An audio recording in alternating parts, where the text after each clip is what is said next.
Hello everyone, welcome back to the series of All India Bar Exam Previous Year Question Paper। और आज हम start करने वाले हैं सीपीसी के PYQs। तो हमारा फर्स्ट क्वेश्चन है, provisions of section 10 of CPC are.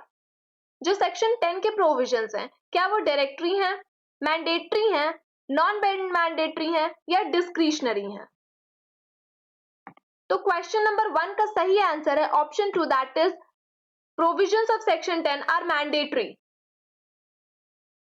हमारा नेक्स्ट क्वेश्चन है, constructive res judicata is contained in which of the following sections. के एक्सप्लेनेशन की बात यहाँ पर हो रही है। ओके, तो सेक्शन 11 में तो रेस जुडिकाटा है, लेकिन सेक्शन 11 के कौन से प्रोविजन में, कौन से एक्सप्लेनेशन में कंस्ट्रक्टिव रेस जुडिकाटा की बात करी गई है? Is it explanation 3 of section 11, explanation 4 of section 11, explanation 6 of section 11, or is it explanation 8 of section 11?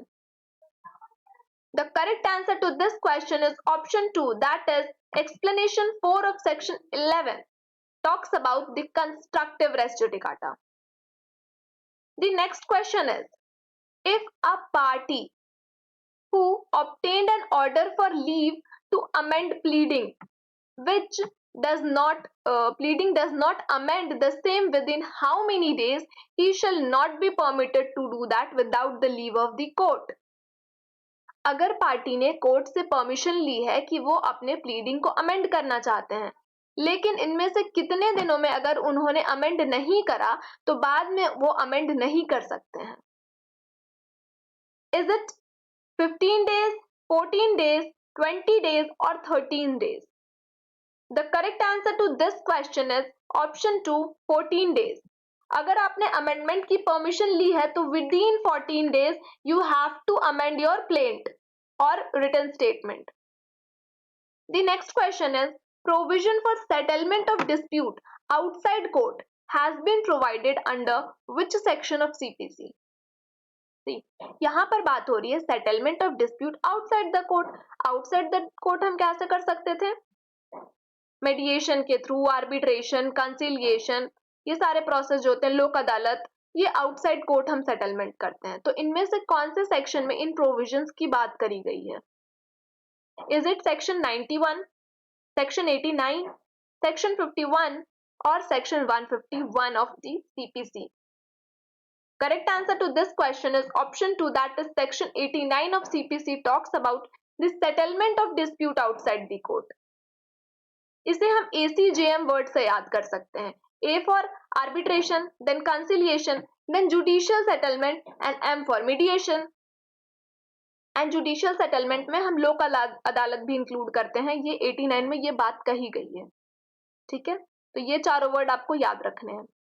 The next question is, a plaint has to be presented to the court under order 4 rule 1. order 4 rule 1 के according हम plaint को present कर रहे हैं court में, तो हमें single copy देनी है, डुप्लीकेट देनी है, ट्रिप्लीकेट देनी है, या कोई ऐसे रूल के बारे में नहीं बात करी गई है ऑर्डर 4 में?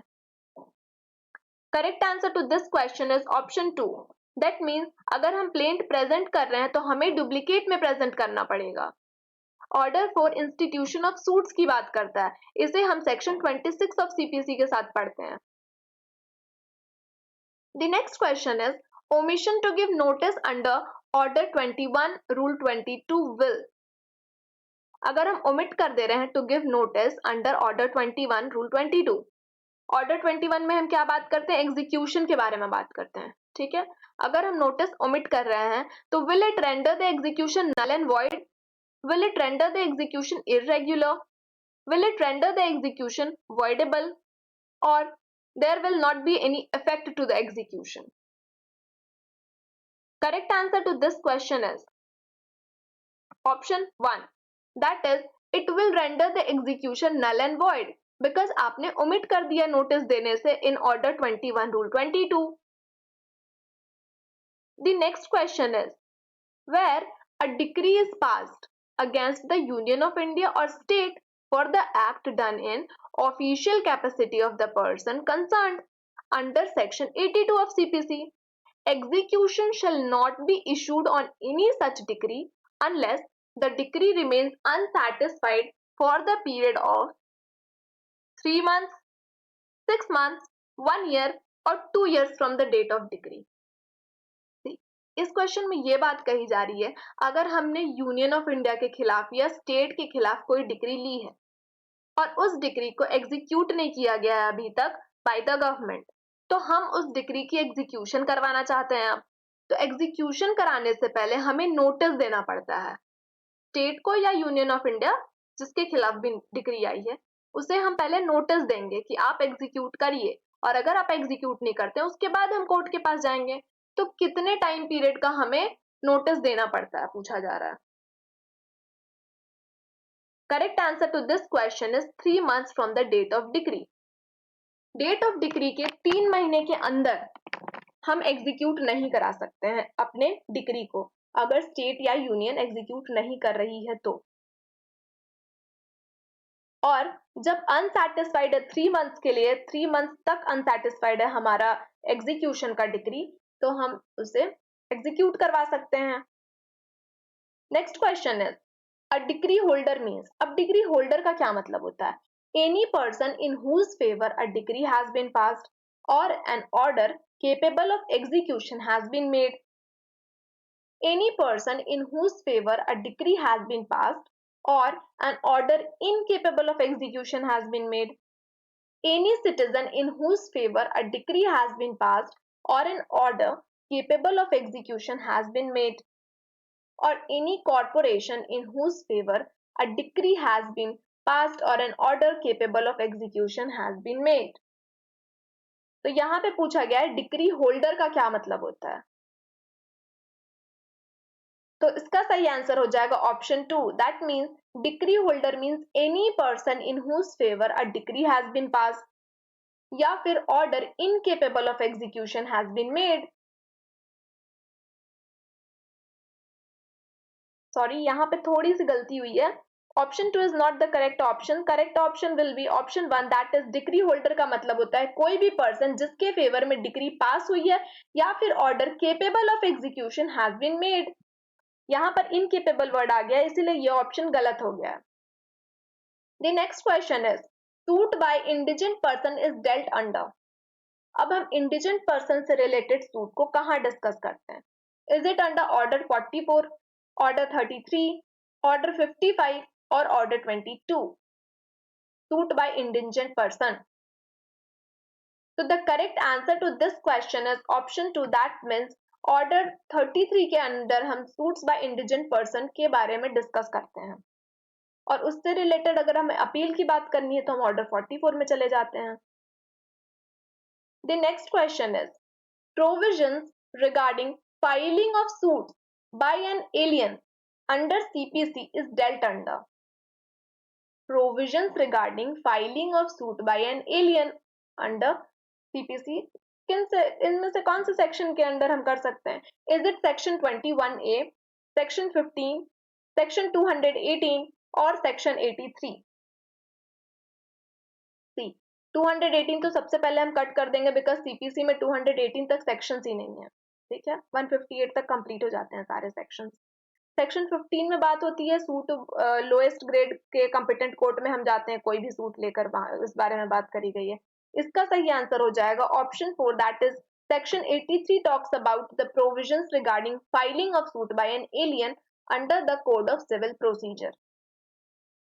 The next question is an order issued by the court under CPC as per order 21 rule 46 for recovery of amount due to judgment creditor is known as IT order, garnishee order, decree holder order या bank order।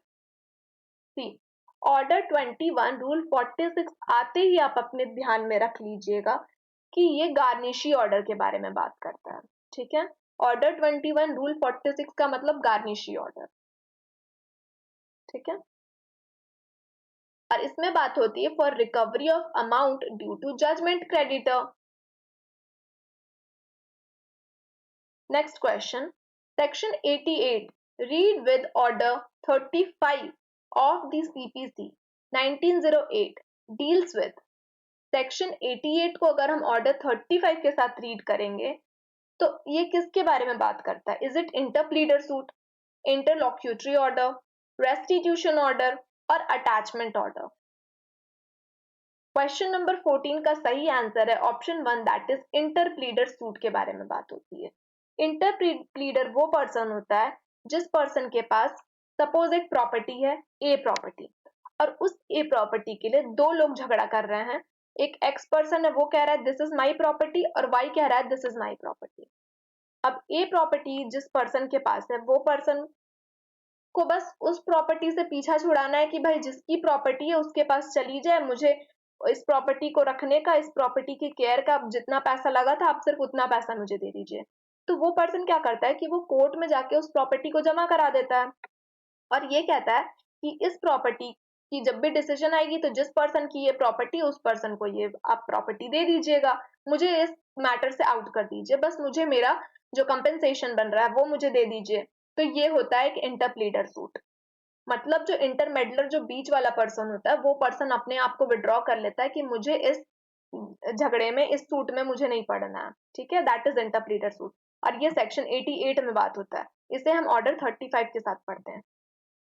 C I hope जो ये Roman numbers में लिखे रहते हैं आपको इनके बारे में पता होगा, बिकॉज अगर ऑर्डर 35 आप ऑर्डर 35 पढ़ना नहीं जान रहे होंगे तो आपको समझ नहीं आएगा ये किस ऑर्डर में बात हो रही है, ठीक है। तो ये 3x, फिर v का मतलब होता है x x x, that means 10 + 10 + 10, और v दैट मीन्स 5। तो 10 + 10 + 10 + 5 35, ठीक है। ये एक बेसिक चीजें थी लेकिन कुछ स्टूडेंट्स को नहीं पता रहती है, इसलिए मैंने बता दिया।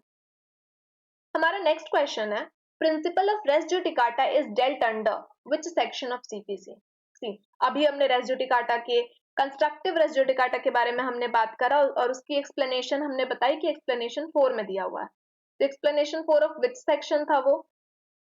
आई होप आप अगर क्वेश्चन ध्यान से पढ़ रहे होंगे तो इसका सही आंसर आप बता पाएंगे। It is option number 3, that is section 11 में हम रेस जुडिकाटा के बारे में डील करते हैं, ठीक है। और रेस्ट सब्जुडाइज के बारे में हम सेक्शन 10 में बात करते हैं। हमारा नेक्स्ट क्वेश्चन है, section 14 of CPC deals with. अब सेक्शन 14 की अगर हम बात करें तो is it dealing with the presumption as to decisions of tribunal, presumption judgments as to foreign, presumption as to judgment of lower court, या presumption as to judgment of the high court? तो section 14 बात करता है presumption as to foreign judgements.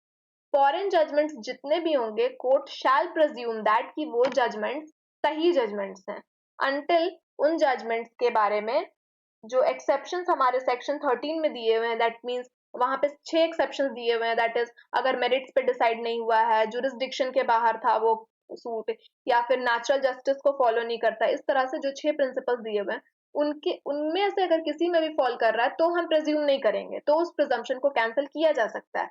लेकिन as per section 14 इतनी सी बात कही गई है कि जो जजमेंट के, जो फॉरेन जजमेंट के जो हम प्रिजम्पशन मानेंगे वो शैल प्रिज्यूम मानेंगे, ठीक है।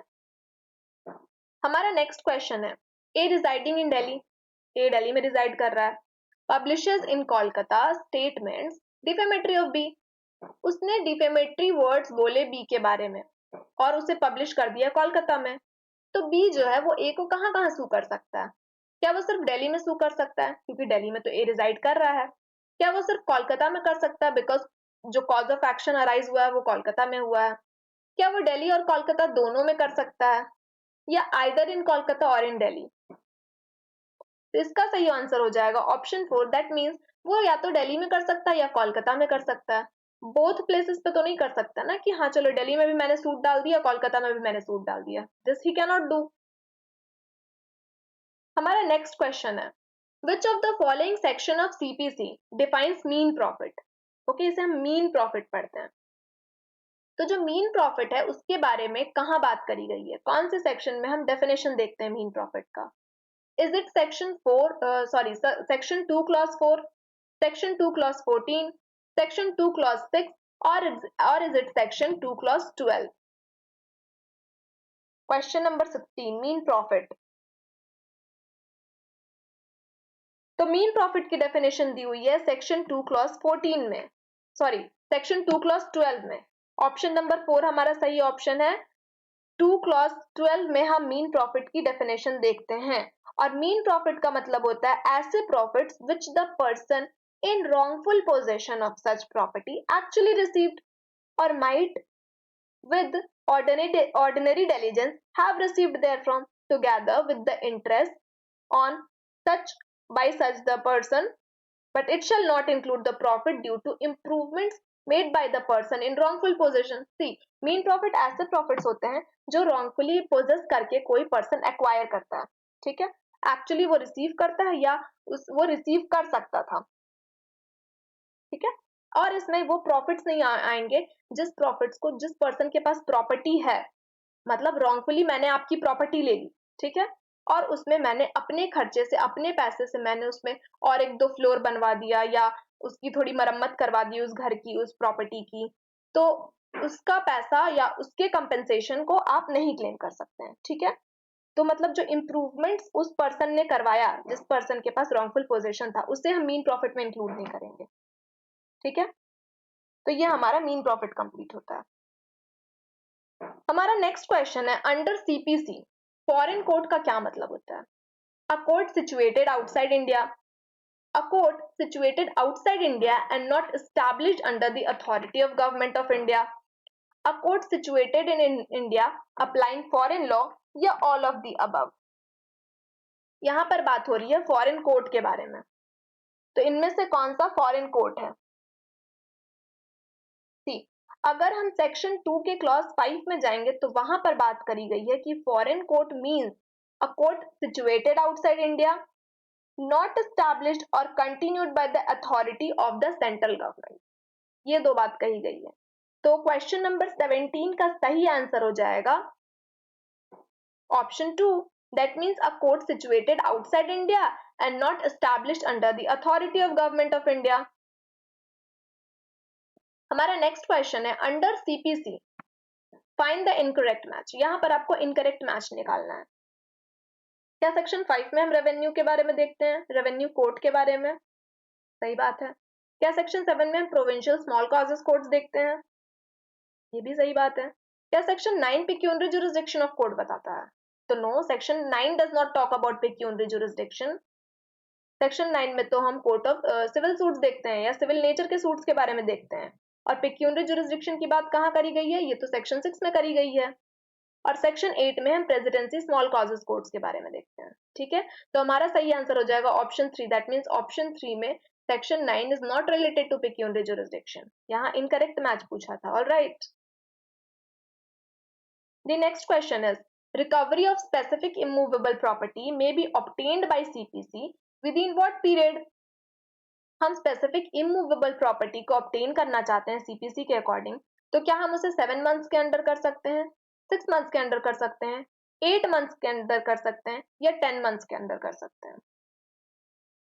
Recovery of specific immovable property with in how much time, तो करेक्ट आंसर है option 2, that means with in 6 months recovery of specific immovable property may be obtained by CPC. अगर आपने एसआरए पढ़ा होगा तो एसआरए के थ्रू भी आप इसका आंसर दे सकते थे।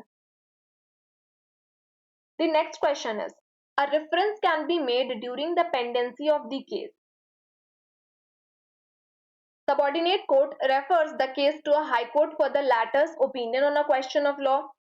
Subordinate court refers the case to the high court for the latter's opinion on the question of evidence.